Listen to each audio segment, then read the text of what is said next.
ഇന്നത്തെ നമ്മുടെ റെസിപ്പി നല്ല അടിപൊളിയായിട്ടുള്ള ഒരു മുട്ട ബിരിയാണിയാണ് കേട്ടോ. ശരിക്കും നമ്മൾ സാധാരണ എപ്പോഴും ഈസി ആയിട്ട് പ്രഷർ കുക്കർ എഗ് ബിരിയാണി ചെയ്യലുണ്ട്.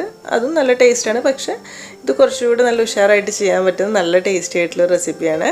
അപ്പോൾ കണ്ടു നോക്കിയാലോ. അപ്പോൾ ആദ്യം നമുക്ക് മുട്ടയൊന്ന് വറുത്തെടുക്കണം. അതിനായിട്ട് 2 ടേബിൾ സ്പൂൺ ഓയിൽ ചെറുതായിട്ടൊന്ന് ചൂടാക്കി വെക്കുക. അതിലേക്ക് 1 ടീസ്പൂൺ മുളക് പൊടി ഇട്ട് കൊടുക്കുക. തീ നല്ലോണം കുറച്ച് വെക്കണം കേട്ടോ, അല്ലെങ്കിൽ പൊടി കരിഞ്ഞു പോകും. ഇതിലേക്കൊരു 2 നുള്ളു മഞ്ഞൾപ്പൊടി ഇട്ട് കൊടുക്കുക. അതിൻ്റെ കൂടെ തന്നെ കുറച്ച് ബിരിയാണി മസാല, നമ്മൾ ബിരിയാണിക്ക് വേണ്ടി ഉണ്ടാക്കുന്ന മസാലയിൽ നിന്നൊരു 1/4 ടീസ്പൂൺ അത് ഇട്ട് കൊടുക്കുക. പിന്നെ മുട്ടയിലേക്ക് ആവശ്യത്തിനുള്ള കുറച്ച് ഉപ്പ് കൂടി ഇട്ട് കൊടുക്കുക. മസാലപ്പൊടികളൊന്നും കരിയാതെ ചെറിയ തീയിൽ നല്ലോണം അങ്ങ് മൂപ്പിച്ചെടുക്കുക. നല്ലൊരു മണം വരും മുളക് പൊടിയുടെ ഒക്കെ. ഈ സമയത്ത് ഇതിലേക്ക് നമുക്ക് ആവശ്യത്തിനുള്ള കോഴിമുട്ട ഇട്ട് കൊടുക്കുക. അപ്പോൾ ഞാനിപ്പോൾ ഇവിടെ ഒരു 4 ആൾക്കുള്ള അളവിലാണ് കേട്ടോ ചോറുണ്ടാക്കുന്നത്. ഇതിലേക്ക് ഇപ്പോൾ ഒരു 5 കോഴിമുട്ട എടുത്തിട്ടുണ്ട്. ഒരു 2 എണ്ണം ഇതിൽ കളറാക്കാതെ മാറ്റി വെച്ചിട്ടുണ്ട്, മസാല ആക്കാതെ മാറ്റി വെച്ചിട്ടുണ്ട്. അപ്പോൾ ഇതിലേക്ക് ചേർത്തിട്ട് 1 മിനിറ്റ് ഇട്ട് നല്ലോണം ഒന്ന് വഴറ്റിയിട്ട് നല്ലോണം അങ്ങ് വറുത്തെടുക്കാം. മസാലപ്പൊടികളൊക്കെ മുട്ടയിലേക്ക് അത്യാവശ്യം ഇതുപോലെ ഒന്ന് പിടിച്ച് കറക്റ്റായി വരുന്ന സമയത്ത് നമുക്കിത് എണ്ണയിൽ നിന്ന് മാറ്റിയെടുക്കാം. ഒരു സൈഡിലേക്ക് എന്നിട്ട് മാറ്റി വെക്കാം. ഇനി അടുത്ത സ്റ്റെപ്പ് കുറച്ച് ഉള്ളി ഒന്ന് വറുത്തെടുക്കണം കേട്ടോ. അപ്പോൾ ഉള്ളി വറുത്തിട്ടാണ് നമ്മൾ ബിരിയാണി വെക്കുന്നത്. ഈ സ്റ്റെപ്പ് വേണ്ടാത്തവർക്ക് ഒഴിവാക്കാൻ നോർമലായിട്ട് ചെയ്യാം, കുഴപ്പമൊന്നുമില്ല. അപ്പോൾ അതിന് വേണ്ടിയിട്ട് ഒരു 3 മീഡിയം സൈസിലുള്ള സവാള കനം കുറച്ച് മുറിച്ചെടുത്തിട്ടുണ്ട്. അത് ഇതുപോലെ നല്ലോണം ഫ്രൈ ചെയ്തെടുക്കാം.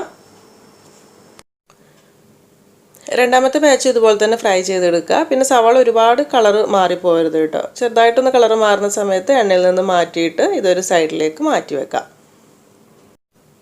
ഇനിയിപ്പോൾ നമ്മൾ ഉള്ളി ഫ്രൈ ചെയ്ത ഓയിലിൽ നിന്നും കുറച്ച് മാറ്റി വെക്കുക. കൂടുതലുണ്ടെങ്കിൽ ഒരു 2-3 ടേബിൾ സ്പൂൺ മതി കേട്ടോ ഇതിലേക്ക് മസാലയാക്കാൻ വേണ്ടിയിട്ട്. ഇതിലേക്ക് ഒരു 2-3 ഏലക്ക, അതുപോലെ തന്നെ ഒരു ചെറിയ പീസ് പട്ട, ഒരു ബേ ലീഫ് കൂടി ഇട്ട് കൊടുത്തിട്ടുണ്ട്. ഇതിൻ്റെ കൂടെ തന്നെ ഒരു 1/2 to 1/4 ടീസ്പൂണിൻ്റെ അടുത്ത് ഷാജീരകം കൂടി ഇട്ട് കൊടുത്തിട്ട് ഒന്ന് പൊട്ടിച്ചെടുക്കാം. എന്നിട്ട് ഇതിലേക്ക് ഇഞ്ചി, വെളുത്തുള്ളി, പച്ചമുളകും കൂടെ ചേർത്ത് അരച്ചെടുത്തിട്ടുള്ള പേസ്റ്റാണ് കേട്ടോ. 2 ടേബിൾ സ്പൂൺ ചേർക്കുന്നത്. അത് ഇഞ്ചിയും വെളുത്തുള്ളിയും കൂടെ 2 ടേബിൾ സ്പൂൺ, പിന്നെ ഒരു 2-3 പച്ചമുളകും കൂടെ അതിൻ്റെ കൂട്ടത്തിലിട്ടൊന്ന് അരച്ചെടുത്തിട്ടുള്ളതാണ്. ഇത് ആദ്യം എണ്ണയിലിട്ടിട്ട് നല്ലോണം അങ്ങ് വഴറ്റി മൂപ്പിച്ചെടുക്കാം. എല്ലാം കൂടെ നന്നായിട്ടൊന്ന് വഴന്ന് വരുന്ന സമയത്ത് ഇതിലേക്കുള്ള തക്കാളി ഇട്ട് കൊടുക്കുക. നല്ല പഴുത്തിട്ടുള്ള ഒരു 1.5 തക്കാളിയാണ് എടുത്തിട്ടുള്ളത്. പിന്നെ ഒരു 1ൻ്റെ പകുതി കൂടെ മീഡിയം സൈസിൽ വരുന്നത് അത് ഇതിലേക്ക് ഇട്ട് കൊടുക്കുക. ഇതിലേക്ക് പാകത്തിനുള്ള ഉപ്പ് കൂടി ഇട്ട് കൊടുത്തിട്ട് തക്കാളി നന്നായിട്ടൊന്ന് വഴറ്റി ഉടച്ചെടുക്കണം കേട്ടോ. അത്യാവശ്യം നന്നായിട്ടൊന്ന് വെന്തുടഞ്ഞോട്ടെ.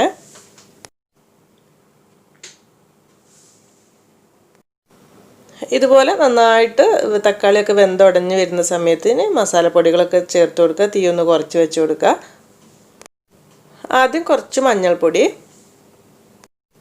ഒരു 1/4 ടീസ്പൂൺ കുരുമുളക് പൊടി, പിന്നെ ഒരു 1/2 ടേബിൾ സ്പൂൺ നമ്മുടെ ബിരിയാണി മസാല. നമ്മൾ മുൻപത്തെ ബിരിയാണിക്കൊക്കെ എടുത്തിട്ടുള്ള ആ ഒരു ബിരിയാണി മസാല ഉണ്ടല്ലോ, അത് തന്നെയാണ് കേട്ടോ ഞാൻ എടുക്കുന്നത്. അതിൻ്റെ ഡീറ്റെയിൽസൊക്കെ ഡിസ്ക്രിപ്ഷൻ ബോക്സിലുണ്ട്, ഡൗട്ടുള്ളവർക്കൊന്ന് നോക്കിയാൽ മതി. 1/2 ടേബിൾ സ്പൂൺ ഇട്ട് കൊടുക്കുക. എന്നിട്ട് മിക്സ് ആക്കിയിട്ട് മസാല കുറവാണെങ്കിൽ ഇത്തിരി കൂടി ഇട്ട് കൊടുത്താൽ മതി. വേറെ കാര്യമായിട്ട് പൊടികളൊന്നും ചേർക്കുന്നില്ല. എല്ലാം കൂടെ നല്ലോണം ഒന്ന് മിക്സ് ആക്കി എടുക്കുക. എന്നിട്ട് ഇതിലേക്ക് അധികം പുളിയില്ലാത്ത ഒരു 3-4 ടേബിൾ സ്പൂൺ തൈര് ചേർത്ത് കൊടുക്കുക കേട്ടോ. പുളിക്ക് അനുസരിച്ചിട്ട് നോക്കിയിട്ട് ചേർത്ത് കൊടുത്താൽ മതി. ഞാനിപ്പോൾ ഒരു 3 ടേബിൾ സ്പൂൺ നിറച്ച് ചേർത്ത് കൊടുത്തിട്ടുണ്ട്. എന്നിട്ട് അതും കൂടെ ചേർത്തിട്ട് നല്ലോണം ഒന്ന് മിക്സ് ആക്കി എടുക്കുക. തൈരും നമ്മളെ മസാലയും കൂടെ നല്ലോണം മിക്സ് ആയിട്ട് വരണം. പുളി കുറവാണെങ്കിൽ കുറച്ച് ലെമൺ ജ്യൂസ് ഒഴിച്ചു കൊടുക്കാം. ഇനി ഇതിലേക്ക് നമ്മൾ ആദ്യം ഫ്രൈ ചെയ്ത് മാറ്റി വെച്ചിട്ടുള്ള ഉള്ളി ഉണ്ടല്ലോ, അതിൽ നിന്നൊരു 1/4 ഭാഗത്തോളം ഇതിലേക്ക് ഇട്ട് കൊടുക്കുക കേട്ടോ. കുറച്ച് മാറ്റി വെക്കുക. ദം ചെയ്യുമ്പോൾ ഇടയ്ക്കൊക്കെ മേലെ കൂടി ഇട്ട് കൊടുക്കാൻ വേണ്ടിയിട്ട് ബാക്കിയുള്ളതൊക്കെ ഇതിലേക്ക് ഇട്ട് കൊടുക്കുക.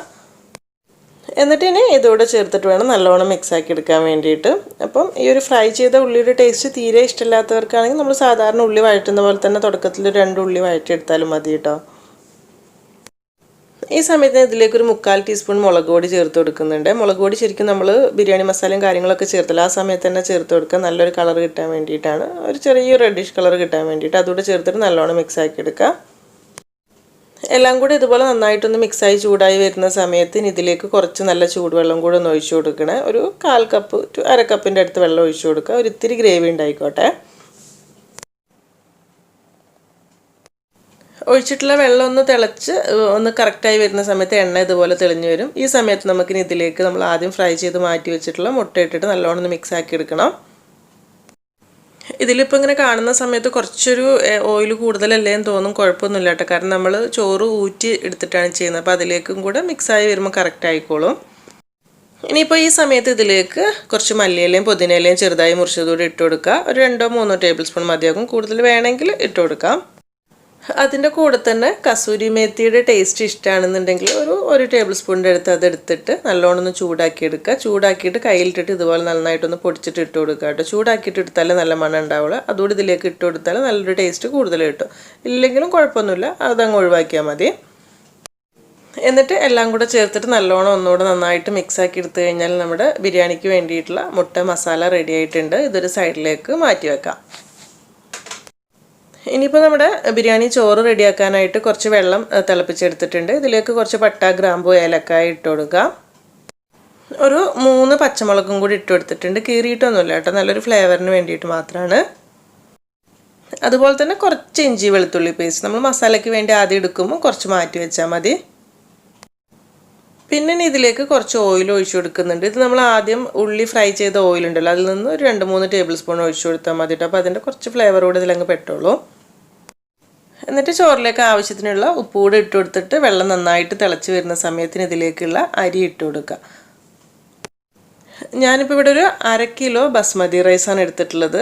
2.5 കപ്പ് അളവിലുണ്ടാവും കേട്ടോ. ഇത് നന്നായിട്ടൊന്ന് കഴുകി വൃത്തിയാക്കിയതിന് ശേഷം ഒരു 20 മിനിറ്റ് കുതിർത്തിട്ട് ഊറ്റിയെടുത്തിട്ടുള്ള അരിയാണ്. വെള്ളം നന്നായിട്ട് തിളച്ച് വരുന്ന സമയത്ത് നമുക്ക് അരി ഇതിലേക്ക് ഇട്ട് കൊടുക്കാം.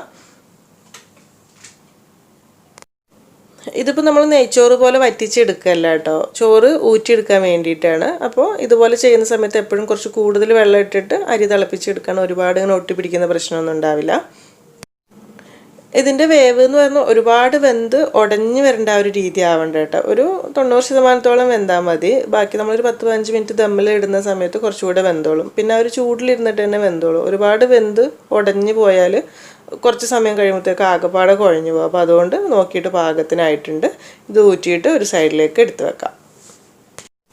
ഇതിനി പെട്ടെന്ന് തന്നെ ദം ചെയ്തെടുക്കണം കേട്ടോ. അപ്പോൾ നമ്മൾ ഏത് പാത്രത്തിലേക്കാണ് എടുക്കുന്നതെന്നുണ്ടെങ്കിൽ ആദ്യം ആ പാത്രത്തിൻ്റെ അടിയിലേക്ക് കുറച്ച് ചോറ് നിരത്തി ഇട്ട് കൊടുക്കുക. സാധാരണ നമ്മൾ ബിരിയാണിക്ക് ചെയ്യുന്ന പോലെ തന്നെയാണ്.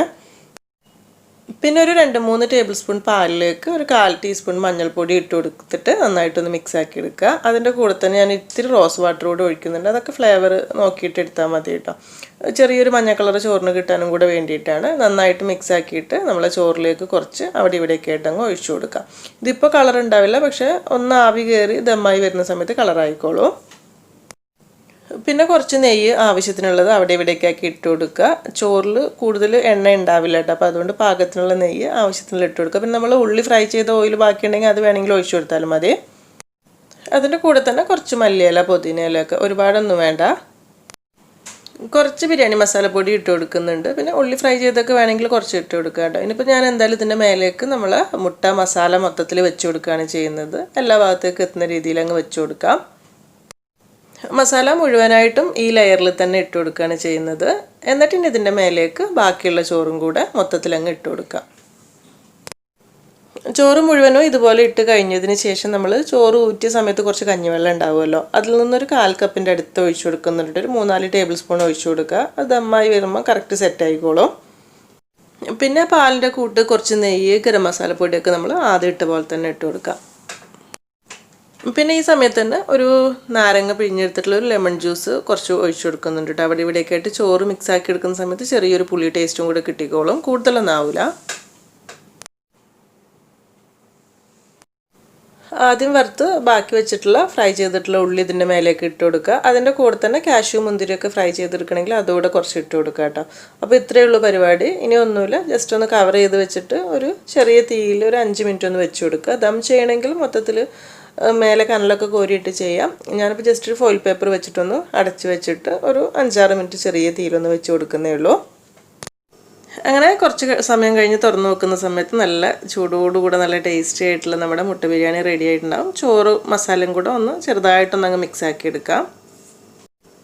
പിന്നെ ഈ ചോറ് സെർവ് ചെയ്യുന്ന ഈ ഒരു സമയത്ത് ഞാൻ ഇതിലേക്ക് കുറച്ച് സോയ ചങ്ക്സ് ഫ്രൈ ചെയ്തത് കൂടി ഇട്ട് കൊടുക്കുന്നുണ്ട് കേട്ടോ. നമ്മൾ മുട്ട മാത്രം കഴിക്കുമ്പോൾ ഒരു ഫ്രൈ കൂടെ വേണമെന്നുണ്ടെങ്കിൽ സോയ ചങ്ക്സ് കുറച്ച് ഫ്രൈ ചെയ്ത് ഇട്ട് കൊടുത്താൽ മതി. ഇത് പിന്നെ നിർബന്ധമുള്ള കാര്യമല്ല, അതുകൊണ്ടാണ് ഞാൻ ഡീറ്റെയിൽ ആയിട്ട് കാണിക്കാത്തത്. പക്ഷേ ഉണ്ടെങ്കിൽ നല്ല ടേസ്റ്റ് ആട്ടോ ഇടയ്ക്ക് ഇങ്ങനെ മുട്ട ബിരിയാണിയുടെ കൂടെ കഴിക്കുന്ന സമയത്ത്. അപ്പോൾ സോയ ചങ്ക്സ് അങ്ങനെ നല്ല ടേസ്റ്റിൽ ഫ്രൈ ചെയ്യുക എന്നുള്ളൊരു കാര്യം നമ്മൾ മുൻപ് ഡീറ്റെയിൽ ആയി ചെയ്തിട്ടുണ്ട്. ലിങ്ക് ഡിസ്ക്രിപ്ഷൻ ബോക്സിലുണ്ട് കേട്ടോ.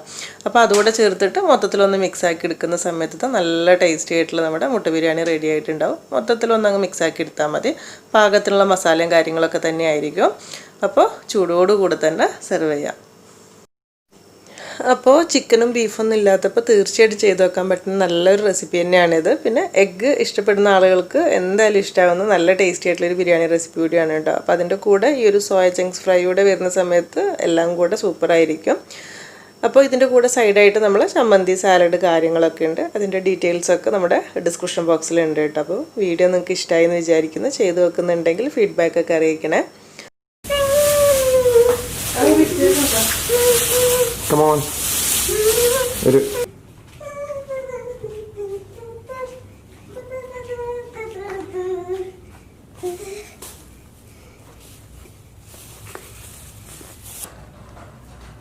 ആരോടെ എന്തിനെ പ്ലേറ്റ് കിട്ടണ നമുക്ക് ഒപ്പനം തിന്നാം.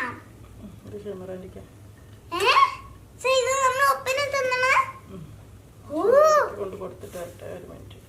സോ അപ്പോൾ ഞാനും പപ്പ ഇവിടെ ഒറ്റക്ക